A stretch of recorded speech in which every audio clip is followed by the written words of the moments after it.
tous et bienvenue dans cette nouvelle vidéo. J'espère qu'elle vous trouve en forme, que vous allez tous bien.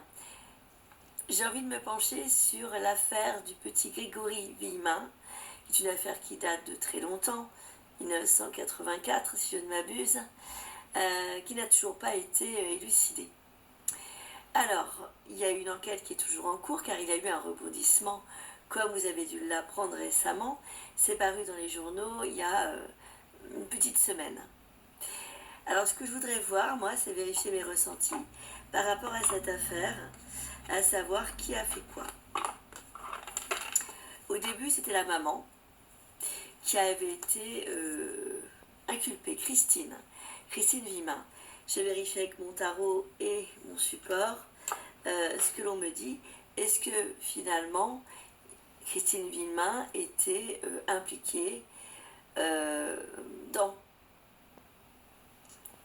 tout ça? Moi je ressens pas du tout ça. Il y a aussi des lettres, ce qu'on appelle des lettres anonymes du corbeau. Alors on va regarder. Christine Villemin était-elle complice de ce qui s'est passé? La mère de Grégory. On me donne non, non, non, non. Ce n'est pas elle, ni la commanditaire, quoi qu'il puisse se dire, ah et non. Et encore moins celle qui aurait influencé ou initialisé des lettres anonymes. Regardons avec le support.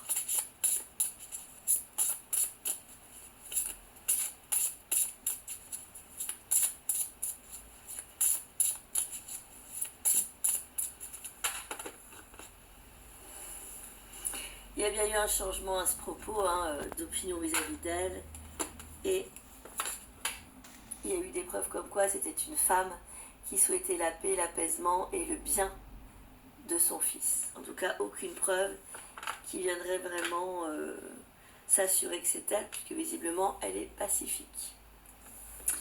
Ensuite, les enquêtes se sont tournées, comme vous le savez, vers la grande-tante Jacqueline Jacob, de ce fameux petit Grégory Villemin. Que nous dit le pendule? Était-elle impliquée ou pas, de près ou de loin?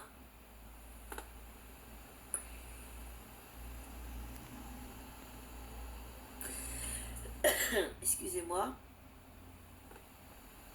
C'est pas clair. C'est pas clair.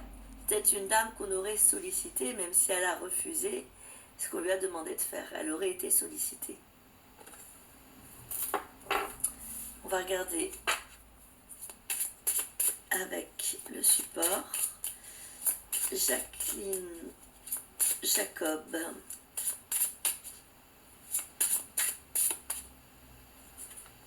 Je vous dis des bêtises, non c'est ça. J'ai pas laissé mon ordinateur ouvert, mais il me semble que c'est ça. Le nom c'est Jacob, en tout cas la grande-tante. On va rester sur Jacob.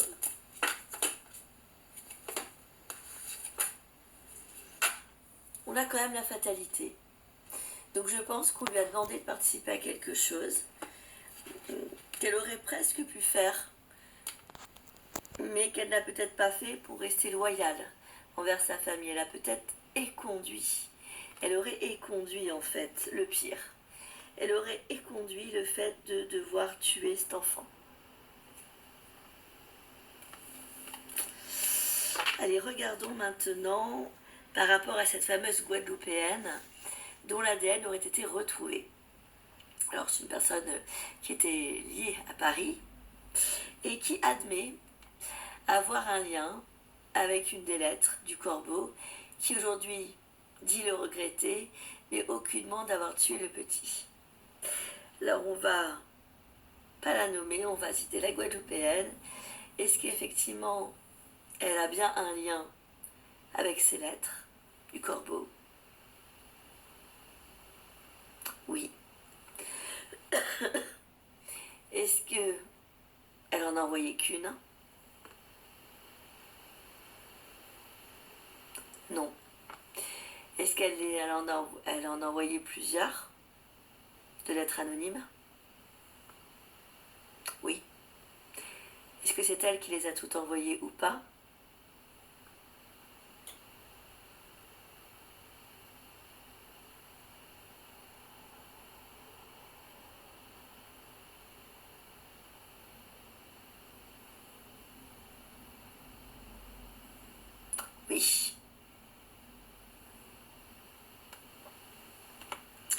ou en tout cas en majeure partie elle en aurait envoyé pas qu'une, ou alors elle aurait été dans l'affaire à plusieurs reprises. Alors on va vérifier avec le support par rapport à cette Guadeloupéenne. Il y a une carte qui est tombée, c'est les honneurs, mais c'est aussi la croix, c'est porter sa croix. Elle souhaite s'en sortir avec les honneurs, c'est-à-dire sauver les meubles, en fait, surtout ça. Elle était quand même liée à la nativité de l'histoire, au début de l'affaire, à l'initialisation. Parce qu'on lui avait promis une certaine somme d'argent à récupérer si le travail, la mission serait été effectuée comme il lui avait été demandé d'être effectué. Alors je vais me pencher davantage sur le cas de la Guadeloupéenne, là, parce que là, ça chauffe, on brûle. On se rapproche de la vérité. Même si c'est pas elle qui a tout fait, elle y est pour quelque chose, et je pense pas qu'il y ait qu'une lettre. Soit il y a plusieurs lettres, comme on l'a vu, j'ai l'impression, ou d'autres actions, menant ou aidant à ce qui s'est passé. Oh, on va le savoir, hein. Je vais tirer 13 cartes qui sont relatives à l'arcane sur nom 13, qui est l'arcane de la mort, hein, les changements brutaux, 3, qui représente également le sujet de ce soir.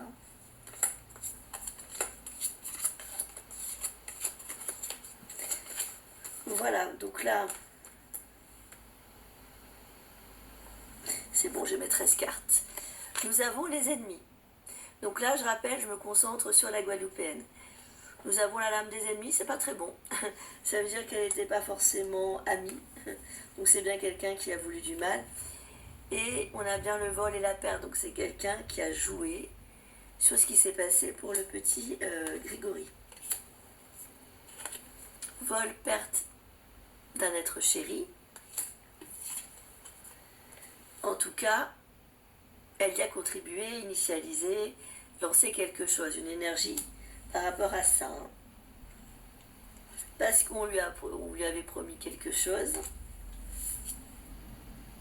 et qu'elle y a cru. Cela dit, elle n'a pas forcément obtenu ce qu'on lui avait dit. D'où peut-être le fait qu'elle regrette aujourd'hui.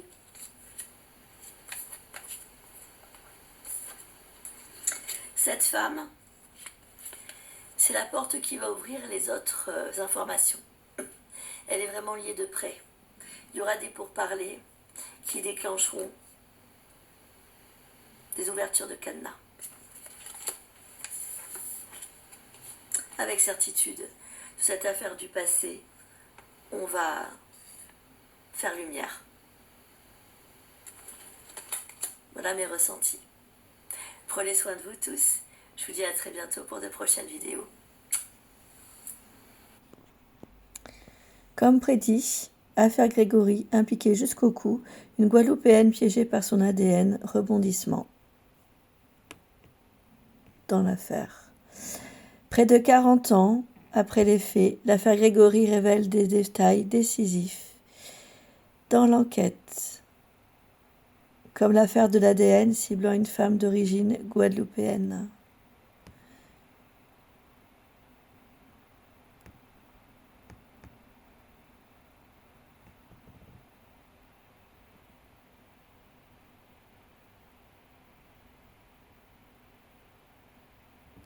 Qu'est-ce qu'ils nous disent ?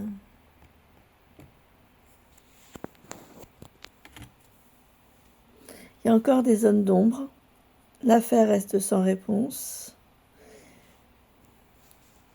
Qu'est-ce qu'ils nous disent par rapport à la Guadeloupéenne ?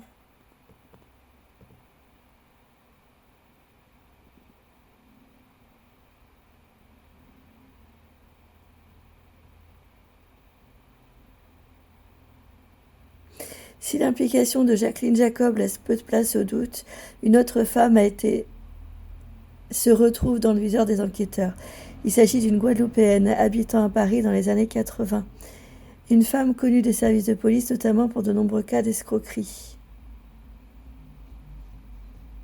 Interrogée récemment, cette femme aurait reconnu son implication dans l'envoi de la lettre, sans aller au-delà, comme prédit.